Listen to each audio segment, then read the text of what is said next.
BK and BJ save the world.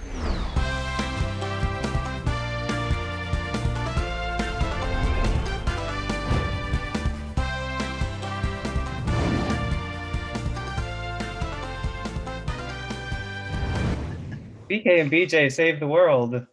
Back to school edition. Back to school edition. First off, it's actually in real time been a couple weeks since we've had like an actual show. Yeah. We've obviously been doing a couple of adjustments. My lighting is better. Brendan got a haircut of some sort. Yeah. That's it for you. But I'm That's looking. pretty much it. Yeah. That's all that's going on over here. How have things been? Oh, I had a baby. I did not have a Cool. baby. Yeah. I look like I'm going to have a baby, which is why I'm wearing a black t-shirt. Is it a t-shirt or a muumuu?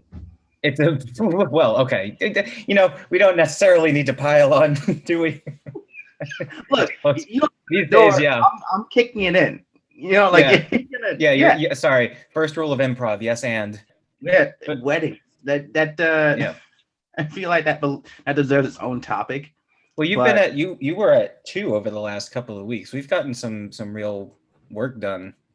Yeah. Yep. Traveling the Northeast corridor. Two significantly different weddings. I went to a wedding. I was a groomsman in one, where the groom was my cousin, and typical, like not typical, but like a fantastic Black wedding. Like we walked in. We did the ceremony. The pastor, the dude that kind of tells you you're married was hilarious. We had some jokes in there. When they're introducing all the groomsmen and bridesmaids, each group, the bridesmaids had their own theme song they walked into and did like a little dance and went to their table. The groomsmen had their own theme song. They walked into and did their own thing. Nerve-wracking, by the way, for a man like me who, attention just kind of like thrusts its way into my life, right? I'm not a fan of grabbing the spotlight. The spotlight's usually like pitched at me like a dodgeball at all times, and the game's never over. So when they told us that we had to do like a little maneuver when we walked in, I didn't know what to do. So in the hotel room leading up to the ceremony to begin with, first of all, we were all in tuxedos for like 11 hours, which I didn't know groomsmen had to do that. I was so hyped to get that tuxedo and wear it, and I was so done by the time it was time to take it off. We're in my cousin's hotel room, and his best man puts on the music. It's What's Next? I think it's the song by Drake is called, and he puts it on for us, and he's like, all right, this is kind of the groove. We're going to do this. We're going to walk out. It's going to be fresh. I'm like, yeah, for sure. In my mind, I'm like, oh no. And when the time came for us to walk in, the music drops. I'm making the change today. The liquor been taking my pain away. What's wrong with you? And everyone's coming out. The best man comes out first. He does the whole thing. That's my other cousin, who's his brother. I have a lot of them, by the way. I have like 50 cousins. He comes out. He's hilarious. So like, obviously, he kills it. He does what he has to do. I'm like fourth. I'm like second to last. I don't know how many groomsmen there were, but the other two go. Blah blah blah. They hit it. Everything's fine. They're cheering. It's my time to go. I'm like, oh no. So I walk in. And I just kind of, what I did was I had my blazer buttoned. And so what I did was I unbuttoned the blazer with a flourish. So I unbuttoned it and kind of like flapped the two sides of the blazer. Crowd killed. It was absolutely, it won the entire thing. It was a roar. Like I could not imagine a better reaction from anyone else. I knocked them dead. The rest of the ceremony was fantastic. It was, we're a Jamaican family, so like reggae heavy, hip hop heavy, playing all the hits and everything. The time came for the bride to throw her bouquet. One of the bridesmaids, they caught it. Then it was time to throw the garter. So I had no idea what a garter was. I thought the only garter I knew was the Carter, which is a Lil Wayne series of albums, but it's not called a Carter. It's called a garter. Isn't a garter like a thing that like keeps your pussy from falling out? No, I don't know what that is. I have no idea what that is. No idea.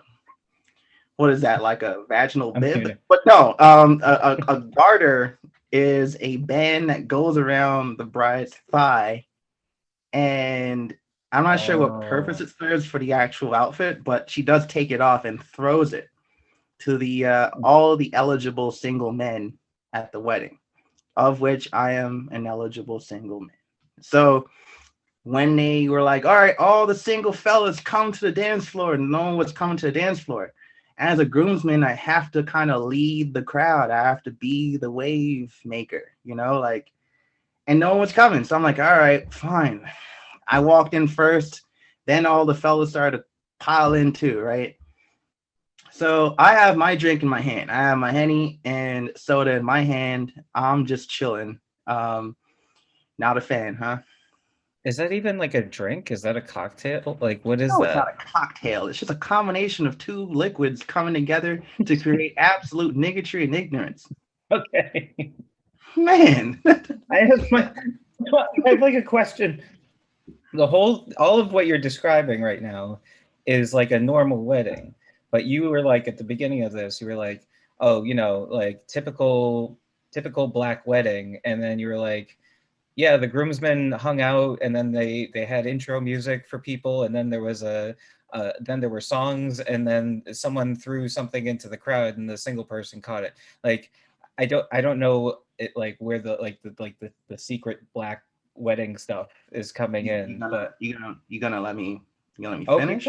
Keep going. I'm sorry. You thought what? We just kind of like you thought we all like moonwalk in, and then like I don't know. Now to breaks up the cardboard and the Kangol hat. You're just describing. And then what? We do like a Soul Train at the end, like a typical BET movie. No, can you let me kind of get to it, man? Art of storytelling.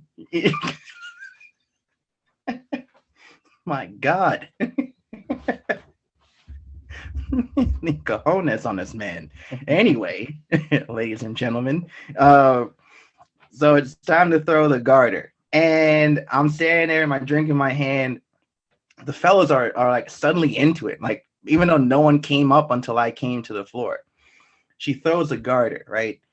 They go for like boom. They try to like catch it, like like they like Odell Beckham, like they went for it, right?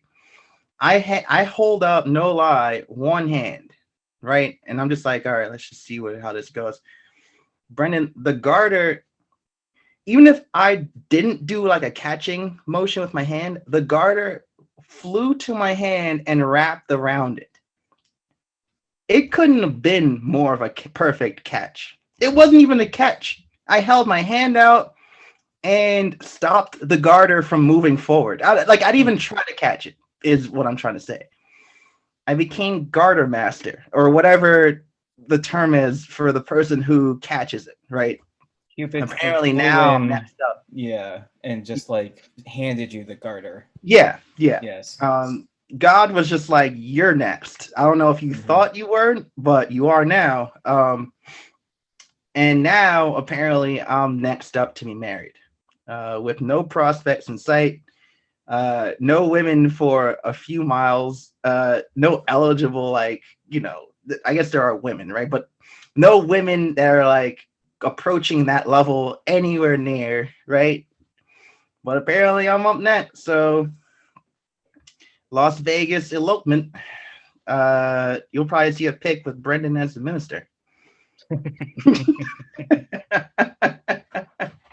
Everyone Other than that, raise your Henny and soda, yeah. your traditional Henny and soda. I now pronounce you husband and wife. Get busy. um, Other than that, though, it was just that was like the main points of the first wedding, right? I mean, the black parts were obviously the abundance of Hennessy, the electric slide breakout, the reggae music playing, and like we having like a dance off to see who could do the different moves. I didn't participate, obviously, because all I do is unbutton blazers, but everyone else was killing it.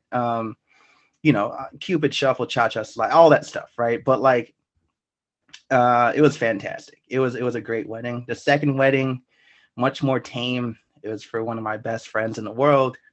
She was getting married. It was an interracial wedding. So it was the black half of the church and the white half of the church. But like for somehow both were like equally the same level of like, there was no culture shock. I was really kind of walking in like with a half a smirk going like, wow, this is going to be bananas. No, like both were very well behaved. Neither were any type of like extreme stereotype of its own culture. Everyone was just perfectly fine. And the wedding went off without a hitch. No one interrupted. I'm not gonna let you interrupt here. You can continue making those faces if you want, but I was expecting some type of effery, and nothing occurred, Brendan. It was the most streamlined wedding. I'm glad that my best friend and she got married and everything. I'm happy for her, yada yada. But like, man, I was waiting for one person to be like, "Don't you be marrying that cracker," or something like that. Nothing occurred. Nothing happened. Couldn't There's believe gonna it. be like the West Side Story, like they're both gonna come to either side of the church, like Not even that. No jets, no sharks, nothing. yeah. No I'm so Montague, sorry. no Capulets. God, just man. Oh, So that was my other wedding, but like obviously there are no like main idea points of it, but that was my week. for those of you out there who are wedding planners who might want to service BJ's upcoming inevitable wedding per the garter, just know that BJ requires a certain degree of race war in order to have a good time at a wedding. Only That's if what I took from that. Is that correct? only if my bride is of a different race than me. We don't know who she'll be yet. That's all I'm saying. It's a part of the sign up. Like you wait for it to occur. Like nothing at all. Man, I tell you. Well, we'll save it for your when your Irish bride comes through, or Swedish or whoever. I have a pretty good a pretty good track record with Irish, so it might end up being a half Irish affair going on there. Another strange thing happened before I took off for the second wedding. I was getting my hair cut at the Dominican barbershop. So, right now I live in like a pretty, floral area. I've come up somewhat, and I live in this like quiet area in Brooklyn, right? But I come from a place where, things happen. And where things happen, for better or for worse, that's usually where you get the best haircuts. So I still go back to the hood to get my haircuts from the Dominicans. Dominican barbershops, they bless you properly. I mean, my hair has never been healthier. So I went back to Crown Heights to get a haircut, as I usually do every Friday. Go in there, my man Jose blesses me properly, right? And yes, with the cut, yeah, right. Oh. Yeah. um, we get halfway through the haircut, and Jose takes off, like he runs, like he like dashes out the barbershop. I'm like, oh shoot, I've been gypped, but I remember I'm in his shop, so he has to come back eventually. My first thought was kind of illogical. So two more barbers run out too. I'm like, what is going on here? Jose grabs a traffic cone.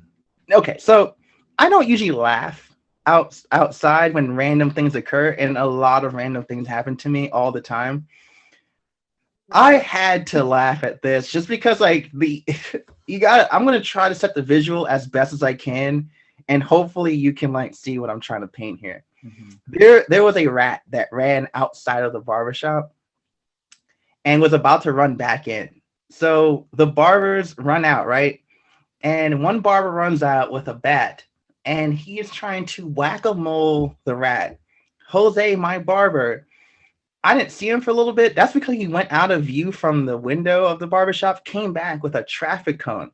And so Jose is trying to bash the mouse with a traffic cone. The third barber is stomping out the rat with his Crocs. It's half gentrified. And so it's the three of them going at it, right? And I'm like, what is happening? I'm mid-cut. He ran out mid-cut to kill this. You know how much hate has to be in your heart for you to run out mid-client cut to off this mouse? Like, you know how much that rat has been fucking up their week? And personal. So obviously they get the rat and they kill it because he's outnumbered by far. 3 Dominican men, you don't stand a chance in any regard. So rat's dead. R.I.P. to Jerry. They come back inside. Here's the catch with Dominican barbershops, though, Brendan. They don't really speak English. So Jose comes back in and he goes, sorry, Ming. And he continues cutting my hair. Now, I have about 17 questions as to what happened here, who hurt him so much that you had to run out and like personally see to that mouse's death. I can't ask any of it because I don't have the linguistic skills to properly display and portray my question in the language of Jose's origin. So now I just have to sit there and finish my cut. Fantastic haircut, I'll tell you. But I have no idea, nor will I know if he'll do it again, why Jose and two other men ran out and killed this one mouse. It wasn't like a rat, like a subway sewer rat. Mm-hmm. The rat was like medium size. I would say like just post puberty. You know, like he was just coming into a rat man. Like he didn't even pose that much of a threat. Yeah. That's just my life, though. How you doing? Clearly, something else was going on there. Then maybe the mouse owed them money in that case. But now I have a visual in my head of like if you stomp out a rodent with Crocs. I picture the rat like it's almost a pleasurable experience. I picture the rat like liquefying and then like going through like the holes in the Crocs like Play-Doh. You know what I mean? And it's like, how do you can't wipe that off. You got to get new Crocs. I know it. And also Crocs are like really soft and plushy. Like were you doing damage? Like I don't know if like the longest stomp ever. 3 years. It takes, scientifically speaking, 2.4 times as many stomps to like properly do damage with Crocs as pertain to any other shoe. So like I don't know how effective that guy was, but I'm pretty sure the traffic cone and a baseball bat really did the damage. Earlier today, they went after that rat like a grown ass man. I don't. That's insane. But hey, that's what the give and the take. You know, yeah. They wouldn't do that in supercuts. You know, but they also wouldn't give these type of cuts at these prices, you know. So you get what you get, really. I mean, yeah. I don't really know how to segue from that, but And with we that were- comes our main topic, right? we were talking about weddings and meeting up with people that we haven't seen in a long time, people we grew up Hey, with. they met up with someone they haven't seen in a while too. Those That's- barbers. They ain't gonna see them again. I'll Yeah. tell you that. Yeah. Um, but BJ, you wanted to bring it back to the old school because you're an old Yeah. fool. Hey, look, the rat just being past puberty is a perfect segue to our there it main is. topic here, which is I was wondering this on the train ride back from the first wedding, right? Just like, what was school life for you? You being like who you are and where you come from. Like, we all know about trends that happened in the 2000s and late 90s when we grew up and all that stuff. But like, I just kind of want to do like a compare and contrast of like, what was school life for you? What were some like particular trends that happened that maybe you're kind of ashamed of or you're proud of, but or just look odd in 2020 hindsight, you know? And on my end too, like I kind of wanted to kind of vent a little about some of the best parts of my school life. Yeah, and I mean, I think part of the premise of this show is you're kind of a nerdier guy from the inner city, and I'm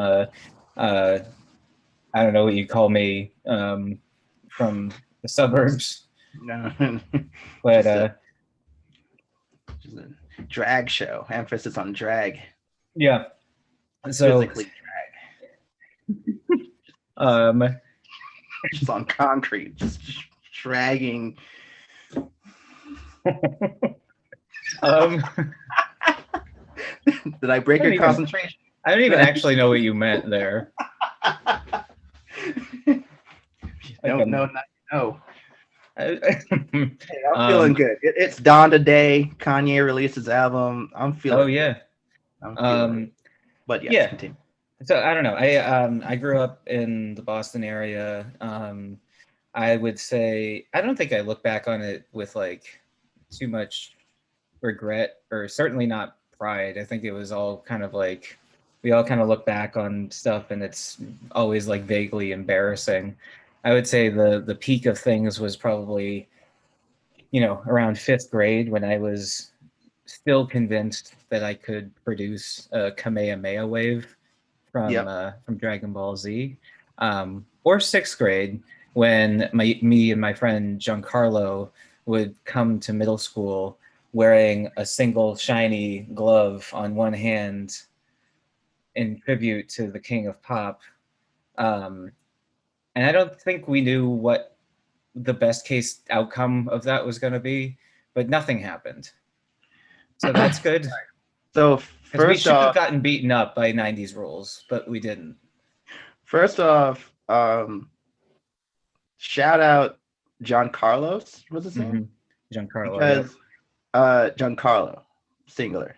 Because crazy how you had like this like Hispanic best friend. Way to complete the like after school like dramedy like duo, right? It couldn't have been what like demographically it would have turned out to be usually, which is just two white kids, right? Like you definitely had that ethnic best friend that like tagged along for your like crazy situations and happenstances, right? Shout out to you for that. Like, thank you for fulfilling what I thought only happened on TV in reality, right? Secondly, so you wore the Michael Jackson glove, right? Yes. And you turned out to be gay. Yeah. Is Giancarlo also? I don't think so. I haven't talked to this kid in like. Guess you're not that close of friends. We weren't like. I wouldn't say we were best friends. I would say my best friend at the time was a white guy. So I'm sorry to disappoint. There we go. I didn't do all the way good. Mm-hmm. But I was friends with, so in Boston in the suburbs, because Boston is super enlightened. It's so segregated that they have to bus the Black and Hispanic kids out to the suburbs to actually get an education. Yeah. So I was friends. It's called Metco. So they were called like the Metco kids. So I would hang out with a few of them. It was a pretty good mix of people, but I'm actually going to check in real time, which I mean, obviously, because, uh, if someone says that they're, if someone doesn't say that they're gay on Facebook, then obviously it's not true. It doesn't happen. Yeah. Yeah. Doesn't. Yeah. I don't think he is, but I don't know. I don't even know if he's Are alive. you at least friends with him on Facebook? Like, I'd hate to see this friendship just absolutely unravel. Well, I think you put a lot more to it. It really upfront. it really is a wholesome thing. That's a thread of bond that just shouldn't be broken so easily. It comes around so rarely. You, Brendan Nealon, suburban kid from Boston. Him, Giancarlo, migrated from Ecuador, shipped here in the back of a white unmarked van. Like, the two of you together is just a perfect pair. Like, I would hate to see that you guys not end up kind of being lifelong buddies. I'm gonna be honest, BJ. Our friendship like peaked in like 6th and 7th grade, and like we the day haven't after really the glove. we didn't really talk that much in high school. No, I'm so disappointed. You wrote a whole novel in your head. I did. You and your best friend Giancarlo. I did. I really thought, like, like when you told me that, like, I didn't show it on my face, but like inside my heart, like Grinched, like it grew 3 times that moment. Like, it really, like, I really was like, oh man, this is like a perfect he's Skeeter to your dog. Like, I was waiting for like that type of, it was amazing. But now reality has kind of struck me, and now I'm a little down. We were close enough friends. There were a couple of other Metco kids that I was like pretty good friends with. But you couldn't hang out that much after school because they all got bused back to. And clarify what Metco is. What is that? So it's like the busing program to get the kids from the inner city out. So you don't even actually have that much opportunity to like hang out with people because they all have to get on the bus and go back all the way to Boston, which is like 40 minutes away. So if you wanted to, like, you're literally like physically like segregated. And Giancarlo was on that bus. He wasn't. He wasn't actually. And I hung out at his house and stuff, but other guys, yeah, like hung out at his house. Like, come on, look at that. Hung out at his house. You met his family? Once, I think. He and his sister, I think, were twins. Well, yeah, they were mostly their parents worked a lot, so I think I saw them like maybe once at like a graduation. But killing me. Besides the disappointing ethnic mix of I didn't meet the diversity, equity, and inclusion corporate goals of Beresford here back in 2001. Which was a diversity apex. Like that's when things were just molding together. That year, that was the melting pot era. So for you to have a friend named Giancarlo came over here, an unmarked white man, that'd be the perfect like personification of everything 2001 represented. Yeah.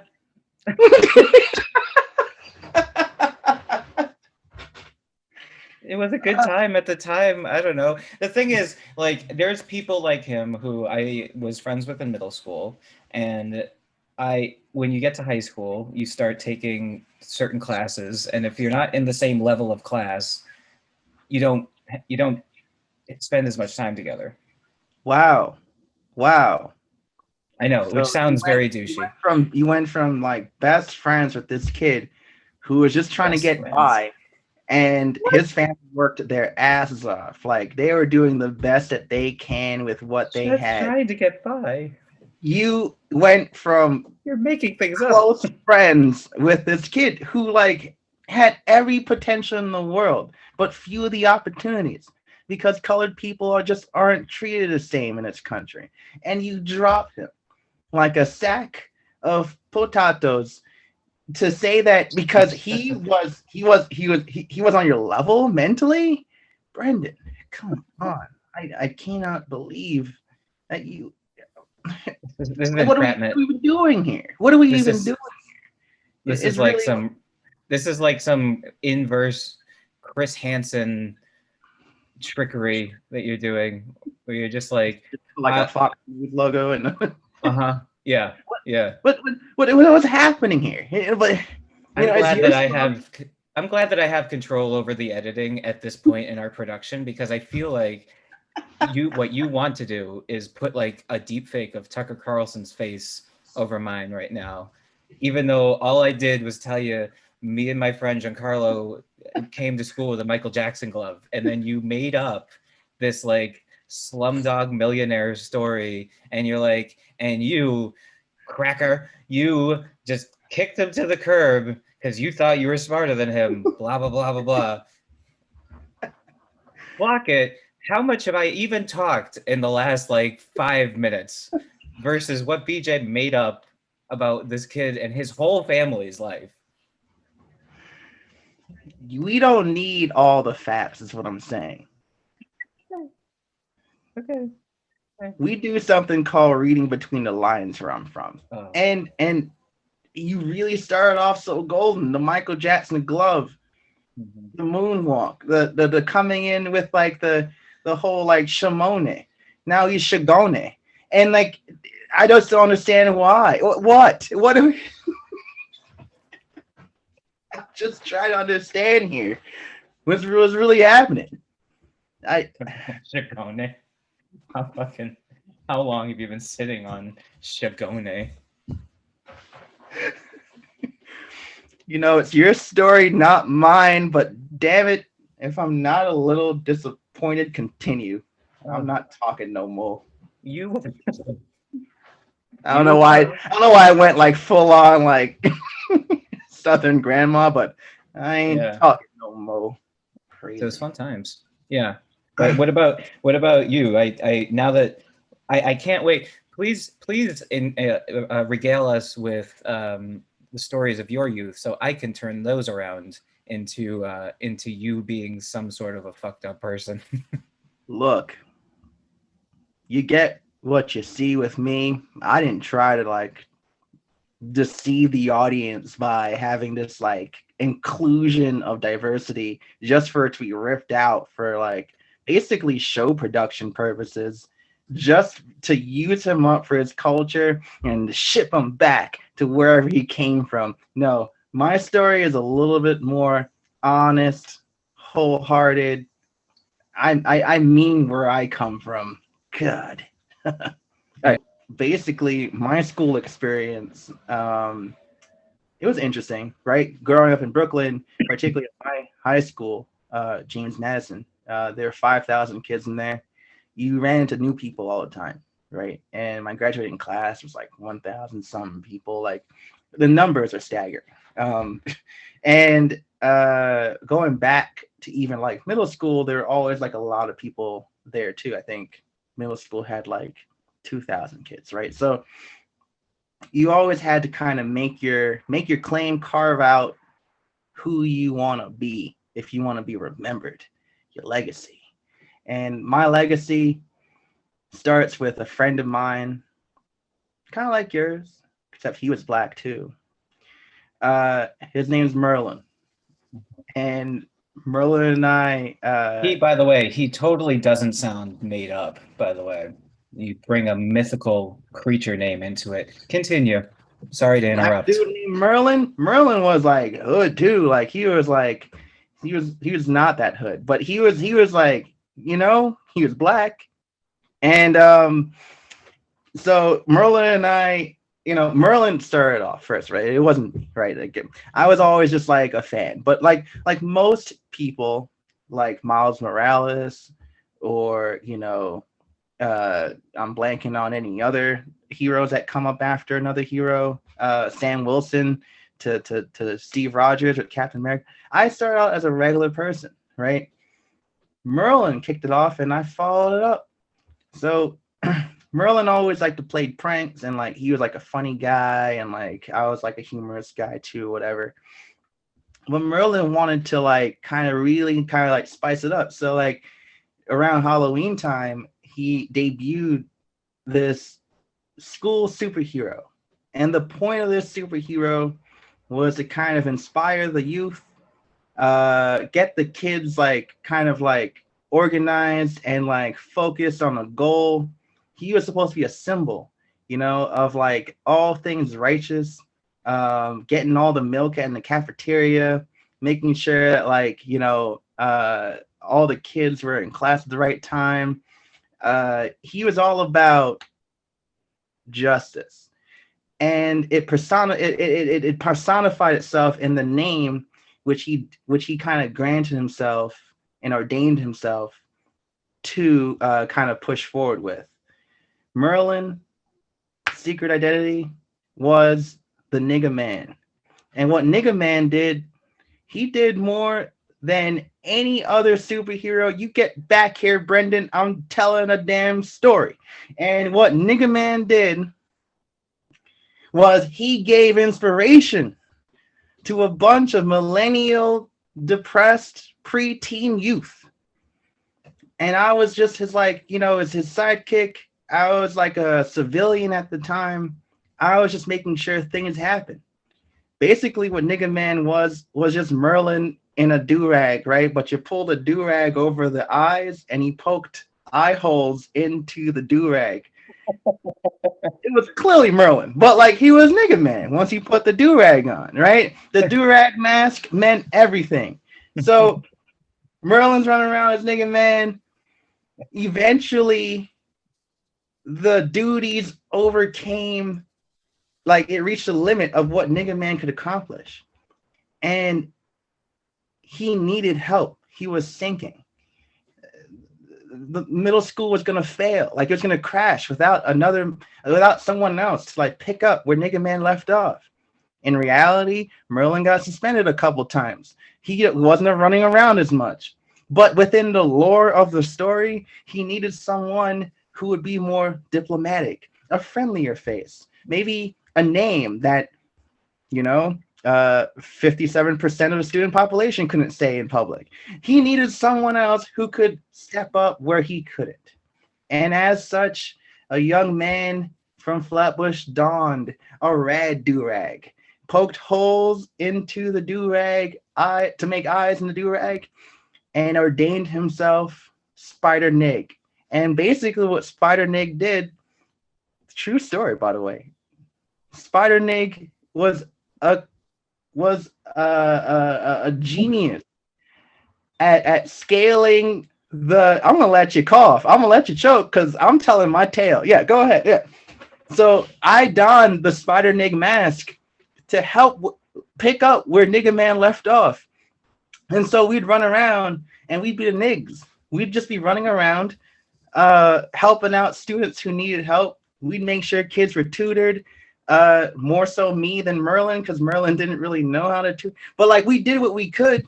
If kids needed to be fed, we would guide them to the cafeteria because we were also broke 11-year-olds that didn't know how to like make money. So we did what we could within the halls of the school. And I think the kids thanked us for it. Like whenever there was trouble, whenever there was a fire alarm rang, Nigga Man and Spider Nig were there to make sure it was pulled. Whenever there was like cafeteria food that was like a little underwhelming, mashed potatoes were a little Caucasian seasoned. And by that, I mean not seasoned at all. We were there. Spider Nig and Nigga Man was there to make sure it was properly seasoned. How did we season it? Well, I used to bring like packets of salt, like Lowry's salt, that we would get from restaurants, and I'd put in my book bag, and I would make sure that they could season it. Real story. And I think that kind of like personified a lot of my like childhood escapades growing up. Like that story stands out to me the most as far as like school legendary debacles. You know what I'm saying? Like Merlin these days is doing great. Like he's a dad. You know, he's he doesn't don the nigga man mask anymore. We retired the do-rags. Now I wear my do-rag at mid forehead level. I no longer wear it over the eyes. So we both kind of moved on. We passed the mantle to a new generation of niggas. Hopefully they're doing all right out there. Did we pass the mantle on? I don't think we did. I think it died. But hey, between the years of 2003 and 2006, the kids in middle school over in Brooklyn, they knew they were safe because they had the nigs. So, Wow. any questions? Great presentation. Yeah, if we're moving on to the Q&A portion, which I'm going to try to. Okay. So, what? What? Okay. Yeah. So, no, I mean. Yep. So basically, I just picture. By the way, just to like a little bow on that too is I imagine.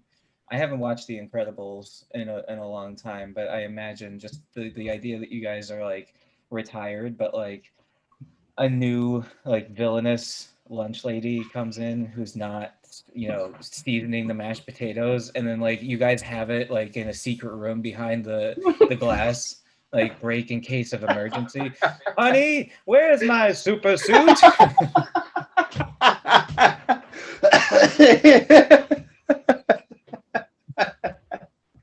Maybe the world hasn't seen the last of you guys. Hey, look, I mean, if the time is right, if the timing is right, and the need is there, I mean, look, we're in the midst of a global pandemic. A lot of people are in need. If I were ever required or asked to don the do one more time, who knows? Anything can happen. Yeah. Look, there's hope out there. Things. Huh? There's hope then. There's hope. Out there There's hope. I haven't hung it up for good. It's just, priority shift. I can do more damage in different rooms, and the world saw no need for Spider Nig. Like what? At a certain point, if you fight from the inside, you could make more change than fighting from the out. So to answer your question, what? I rebut to you. Why not? I guess. Yeah. I think that. I have no rebuttal for that. I think we've learned a lot. I don't know if we're any smarter or dumber for having learned what we've learned today, what it is. I think we learned quite a lot. I think we learned, just being kids, how things mean different, how how things mean different things, and the lessons in there, right? You gotta like kind of like filter through I might just kind of like I might just plop this into like a rough edit. I'll be in a different outfit, a different room, and just like say the lesson we learned. We'll dub it over. It'll be like Pee-wee's Big Adventure. It's like paging Mr. Herman. No, but for real, the point, to be honest, the point of Nigga Man and Spider Dig was just, like, life was so depressing otherwise. Like, we went through so much shit, right? And school was weird. Growing up was weird.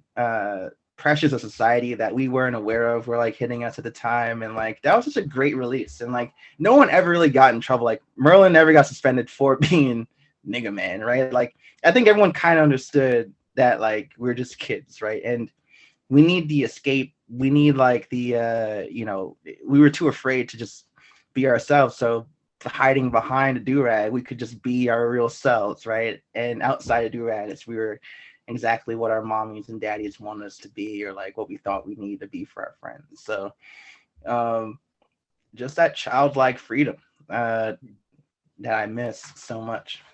And I don't know if Yeah. you kind of share that.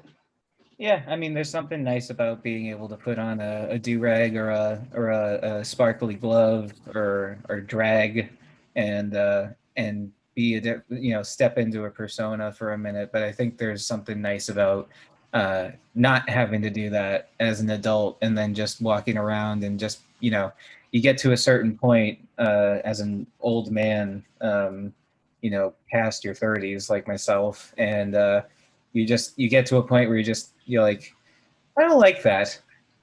Right. You have the balls to say that, as opposed to back then when you're like, don't be mad at me. You just like put on the mask. So Right.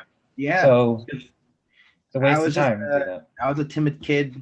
Um, I was just reserved, and nowadays I am still reserved. I still would rather some peace and quiet, but if I ever need to kind of turn up, I'm not afraid to. Hmm. It's the package of what you get as far as BJ Mills, and with you feel more comfortable now. You've since come out as who you really are. Um, I I think when you combine the mask and a secret identity, it creates like the whole package. And I don't know. That's really the consensus of what I think there is Hmm. to be learned here. So Yes. we've run out of time. Yeah. So how do we send this off properly? If we had a big enough fan base, I would love to. My dream is to create a trailer, like a Marvel trailer, for that and that. Um, you know, I think you uh, could say the second one. I made my superhero.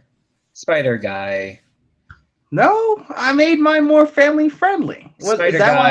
Guy, and Guy Man. All right. Okay. Okay. Nope, still need the paycheck. Not Okay. falling for that, BJ. um, I think the point is, kids, be yourselves, and next time I'm sure we're gonna have, uh, tales from the weddings and the dating life and whatever other debacles we get ourselves into.